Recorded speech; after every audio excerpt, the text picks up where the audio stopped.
Hello friends, आपका स्वागत है हमारे चैनल एवरी रेन्यू में। दोस्तों, आरआरसी ग्रुप डी वाले छात्रों के लिए अभी अभी बड़ी ऑफिशियल अपडेट आ चुकी है। जी हां दोस्तों, लेटेस्ट नोटिस रेलवे ने जारी कर दी है। और देखिए, ग्रुप डी का डीबी पोस्टपोन हो चुका है। अब न्यू डीबी के शेड्यूल इन्होंने जारी कर दिए हैं। अब नए डेट से दोस्तों यहाँ पे डीबी और मेडिकल चलने वाले हैं। देखिए, आरआरसी ने यहाँ पे पूरा लिस्ट बता दिया है फ्रेंड्स की आखिर कौन कौन से डॉक्यूमेंट्स लगने वाले हैं। डॉक्यूमेंट वेरिफिकेशन के समय कौन कौन से डॉक्यूमेंट्स आपको लेके जाने होंगे और किस डॉक्यूमेंट के बिना आपको यहाँ पे दिक्कत हो सकती है, और डीबी के एडमिट कार्ड के बारे में बात करेंगे। तो आइए पूरी अपडेट को देख लेते हैं। इससे पहले जो लोग चैनल पर नए हैं वो जल्द से चैनल को सब्सक्राइब करके बेल बटन जरूर दबा दीजिएगा रेलवे भर्ती की पल पल की अपडेट के लिए। देखिए फ्रेंड्स, यहाँ पे मैंने आरआरसी वेस्टर्न रेलवे की ऑफिशियल वेबसाइट ओपन कर की है और अभी अभी लेटेस्ट नोटिस यहाँ पब्लिश कर दिया गया है। सीएन नंबर आरआरसी 1/2019 वाले सेक्शन में click here to view download notice number 5 regarding document verification DB. इससे पहले नोटिस नंबर 4 आया था दोस्तों डॉक्यूमेंट वेरिफिकेशन के रिगार्डिंग।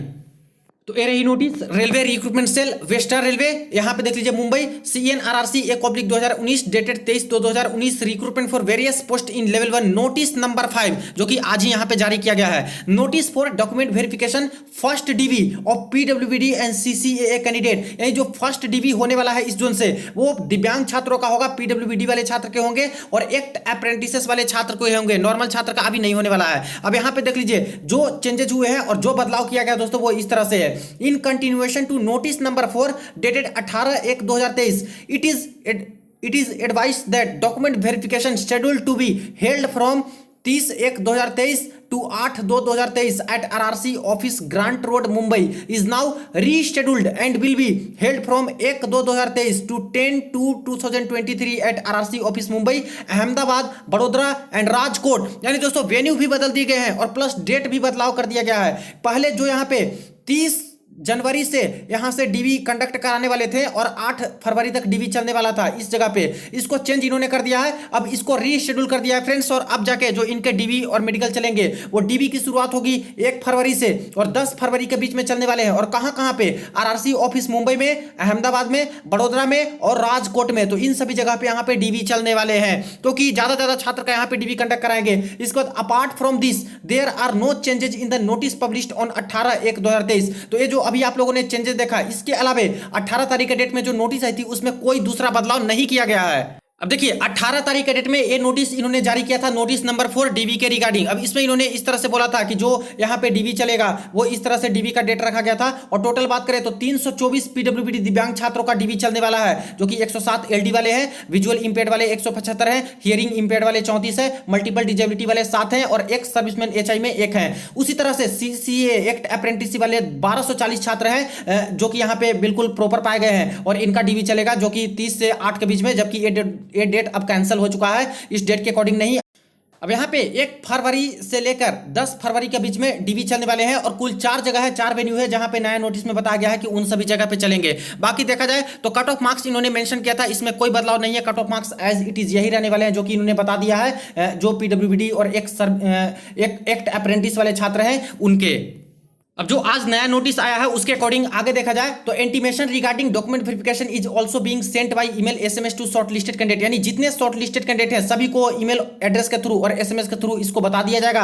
ये link to download call letter for document verification will be made available on the website shortly. यानी जल्द से जल्द अब आरआरसी के वेबसाइट पे लिंक एक प्रोवाइड करा दिया जाएगा, जहां से छात्र लॉगिन करके अपना डॉक्यूमेंट वेरिफिकेशन का एडमिट कार्ड ई कॉल लेटर डाउनलोड कर सकते हैं। तो कुछ दिनों के अंदर दोस्तों, ज्यादा से ज्यादा 2 से 3 दिन के अंदर यहाँ पे शॉर्टली बोला है, तो आपके यहाँ पे लिंक आ जाएंगे जहां से लॉगिन करके एडमिट कार्ड डाउनलोड कर सकते हो। इसके बाद कॉमन इंस्ट्रक्शंस इन्होंने जारी किया है, जिसमें बात करें तो लिखा है candidate found eligible in document verification will be directed for medical examination at nominated railway hospital. जिनका डीबी बिल्कुल सही पाया जाएगा उनको नॉमिनेटेड रेलवे हॉस्पिटल में मेडिकल टेस्ट के लिए भेजा जाएगा। They are advise to plan their journey from Mumbai to their venue of medical examination in advance. इसलिए सारे छात्र ऐसा प्लान करके ही आएंगे कि जहां पे डीबी होगा उस जगह पे मेडिकल टेस्ट नहीं होंगे, क्योंकि कई जगह पे कई रेलवे हॉस्पिटल होते हैं उस जोन के अंतर्गत। तो जो भी रेलवे हॉस्पिटल आपको मिलेगा वहां पे जाने के लिए आपको सुविधा करनी होगी, प्लानिंग करनी होगी in advance. Candidates are advise to come prepared for stay at concerned venue for 3 to 4 days, इसलिए कम से कम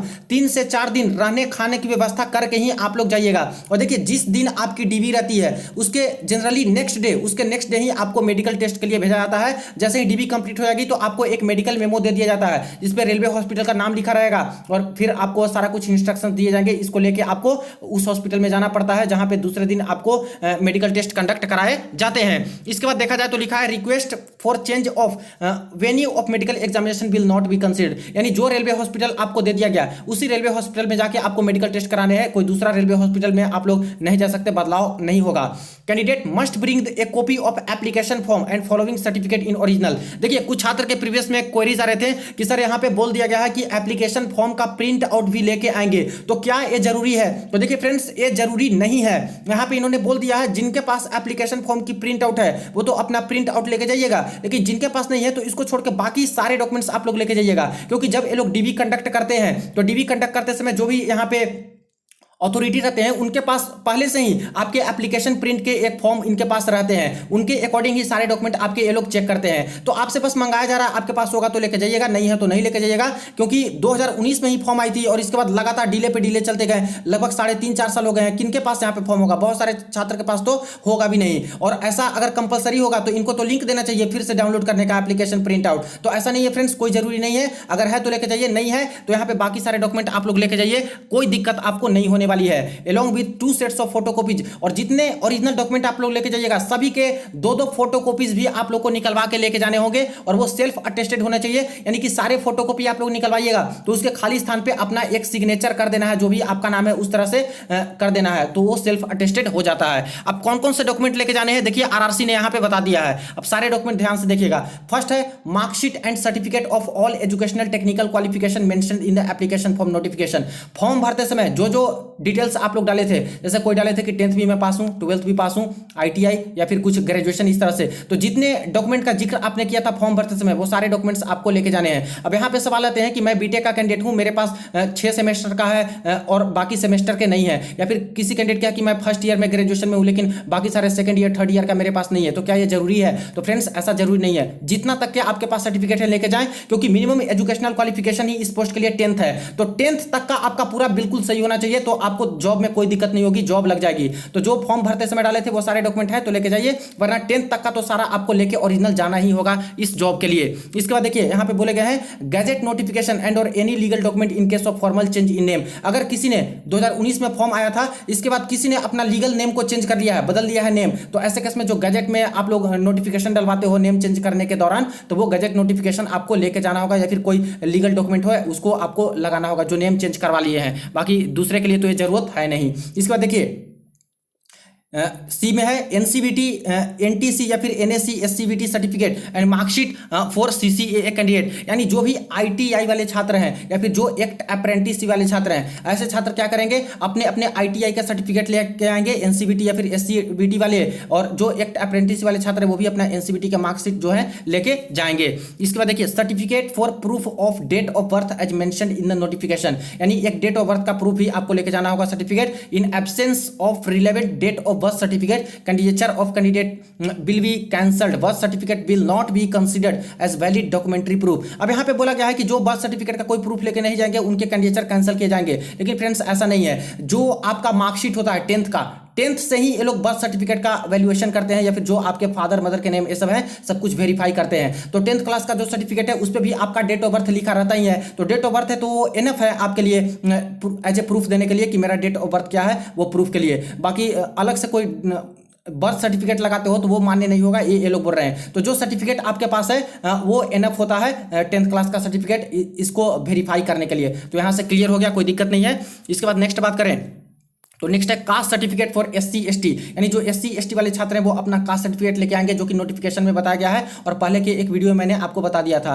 तो देखिए उसी फॉर्मेट में आपको लेके जाना है, और एससी एसटी का कास्ट सर्टिफिकेट कितना भी पुराना हो चाहे नया हो, इससे कोई दिक्कत नहीं होती, सब कुछ एक्सेप्ट होता है। आगे बोला गया है OBC candidate are required to produce current not prior to 2022-2023 OBC caste certificate. बहुत बड़ी अपडेट है, देख लीजिए आप लोग सारे ओबीसी वाले कैंडिडेट, यहाँ पे साफ साफ बोला गया है कि जितने भी ओबीसी वाले छात्र हैं बिल्कुल नया वाला ओबीसी लेकर आएंगे, जो कि 2022-2023 के फाइनेंशियल ईयर का होना चाहिए। तो अभी भी नया बना के जाते हो वो भी एक्सेप्टेड है, और 2022 से बना हुआ है, जैसे अप्रैल के बाद आपका बना हुआ है 2022 से अप्रैल के बाद, अप्रैल मंथ के बाद, तो वो भी ओबीसी यहाँ पे एक्सेप्टेड होगा। तो ध्यान दीजिएगा 2022 अप्रैल से पहले का आपके पास कोई ओबीसी का सर्टिफिकेट है वो यहाँ पे एक्सेप्ट हो सकता है कि ना करें, या फिर आपको दोबारा टाइम देकर बनवाने के लिए बोलें। इसीलिए अभी से ही बिल्कुल रेडी रखिएगा, नया वाला ओबीसी सर्टिफिकेट बनवा लीजिए इन प्रिस्क्राइब्ड फॉर्मेट, जो कि रेलवे का फॉर्मेट है उसी फॉर्मेट में, नॉन क्रीमिलेयर स्टेटस के साथ। तो ये क्लियर हो गया, और सारा कुछ आपको जो फॉर्मेट मिलता है फ्रेंड्स, जो फॉर्मेट एनेक्सर दिया गया है वो सब कुछ आरआरसी ग्रुप डी के नोटिफिकेशन है उसमें मेंशन है। तो वीडियो के डिस्क्रिप्शन बॉक्स में लिंक मिल जाएगा, वहां से डाउनलोड कर लीजिएगा नोटिफिकेशन,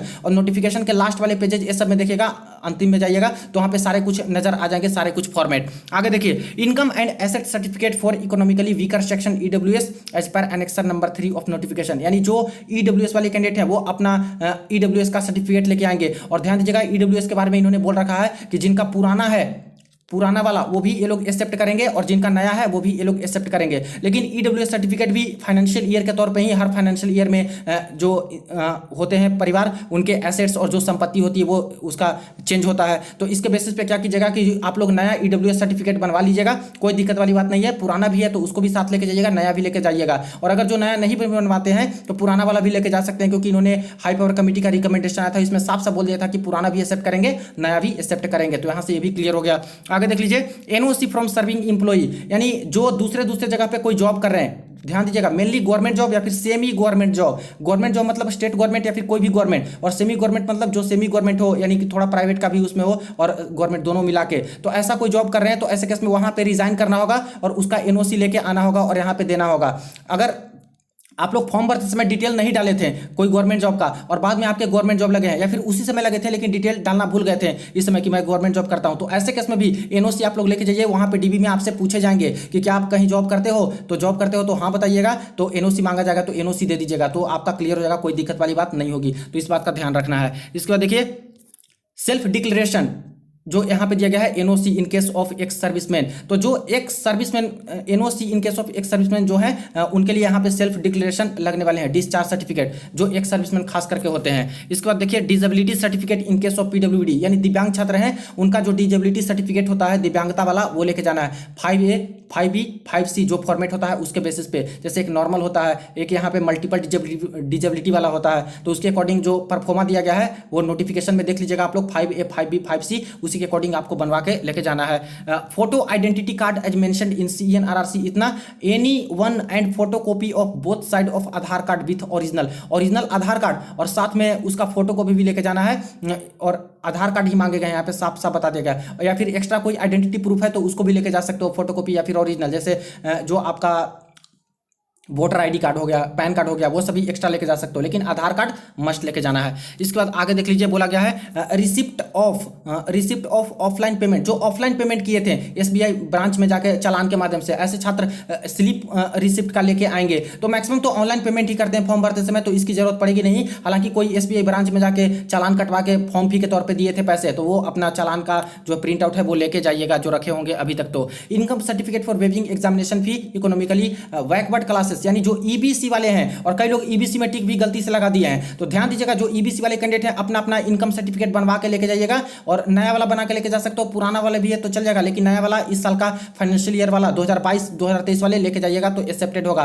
कई छात्र के सवाल आते हैं कि हमने गलती से टिक लगा दिया था और मेरे 500 रुपये फॉर्म फी के तौर पर दिए थे, जबकि EBC टिक लगाते हो तो 250 रुपये फॉर्म फी के तौर पर लगते हैं। तो देखिए, जिन्होंने 250 के आसपास फॉर्म फी के तौर पर दिए हैं EBC में टिक लगा के, उनको थोड़ी बहुत प्रॉब्लम हो सकती है, क्योंकि पहले तो यहाँ पे फी का एग्जाम्पशन ले लिया आप लोगों ने, और अब बोलेगे वहां पे जाके कि सर मैं EBC नहीं हूं, तो दिक्कत करेगा। लेकिन जो EBC में टिक लगा है लेकिन 500 फॉर्म फी दिए हैं, ऐसे छात्र को हो सकता है कि दिक्कत ना करें, इसलिए एक एफिडेविट बाहर से बनवा के लेके जाइएगा कि मैंने गलती से इस तरह से टिक लगा दिया था, मैं जनरली EBC में नहीं आता हूं और मैंने 500 के आसपास फॉर्म फी के तौर पर दिया था। तो हो सकता है कि आपका एक्सेप्ट हो जाए। और जो ऐसे छात्र हैं जिनका 250 भी लगा है, वो भी बचने के लिए एक तरह से एफिडेविट बना के ही लेके जाइएगा, हो सकता है कि एक्सेप्ट कर ले आपका और आपको भी जॉब दे दिया जाए। तो इसलिए इसका बस यही उपाय है फ्रेंड्स। बाकी अगर बन जाते हैं ईबीसी सर्टिफिकेट कहीं से भी, तो आप लोग ईबीसी बनवा लीजिए। एक चीज और है, ईबीसी सर्टिफिकेट नहीं बन पा रहे हैं तो ऐसे केस में आपके पास अगर बीपीएल कार्ड है, बीपीएल बिलो पॉवर्टी लाइन वाली कार्ड, ये भी दोस्तों ये लोग एक्सेप्ट कर लेते हैं इसके तौर पे। तो ये भी क्लियर हो गया, जिनके पास बीपीएल कार्ड है वो इसके तौर पे लेके जा सकते हैं ईबीसी वाले में।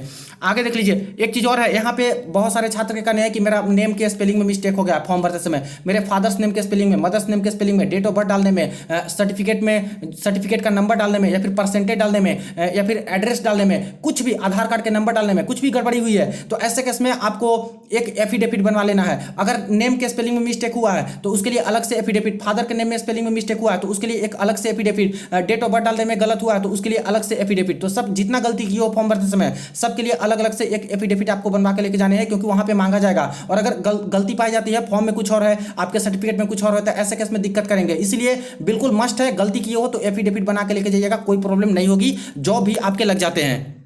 इसके बाद नेक्स्ट देख लीजिए, minority community declaration of non judicial stamp paper as per annexure number 4 of CEN. इतना तो जो माइनॉरिटी कम्युनिटी में आते हैं, जैसे यहाँ पे इंडिया में क्या है, मुस्लिम लोग हैं जो कि माइनॉरिटी कम्युनिटी में आते हैं। इसके बाद जैन हो गए, बुद्ध हो गए, पारसीज हो गए, सिख हो गए, ये सारे माइनॉरिटीज कम्युनिटी में आते हैं। तो ये सारे कोई कैंडिडेट हैं तो जिन्होंने 250 के तौर पे फॉर्म फी के तौर पे दिया था, माइनॉरिटीज का यहाँ पे लिए थे अपना, और वेवर ऑफ एग्जामिनेशन फी यानी जो 500 रुपये लगते हैं, तो जो ऐसा चाहते कि मेरा 250 ही लगे और इसके लिए माइनॉरिटी का लगा के टिक लगा के अपना इस तरह से फॉर्म भरे हैं, तो ऐसे छात्र को यहाँ पे माइनॉरिटी का यहाँ पे नॉन जुडिशियल स्टाम्प पेपर पे एक अनेक्सर दिया गया है, उसी के टर्म में आपको एक बनाना होगा declaration of non judicial stamp paper. और जिनका 500 लगा था उनको ऐसे भी दिक्कत नहीं है, कोई ये बनाने की जरूरत नहीं है। लेकिन 250 जिनका लगा था माइनॉरिटी में आते हो तो ऐसे केस में स्टाम्प पेपर पे बना लीजिएगा। ये 4 नंबर जो एनेक्सर है वो भी आपको नोटिफिकेशन में मिल जाएगी। इसके बाद self certification by the transgender, जो ट्रांसजेंडर कैंडिडेट है वो सेल्फ सर्टिफिकेशन देंगे, अपना कोई प्रूफ देंगे कि मैं ट्रांसजेंडर हूँ या फिर नहीं। इस तरह से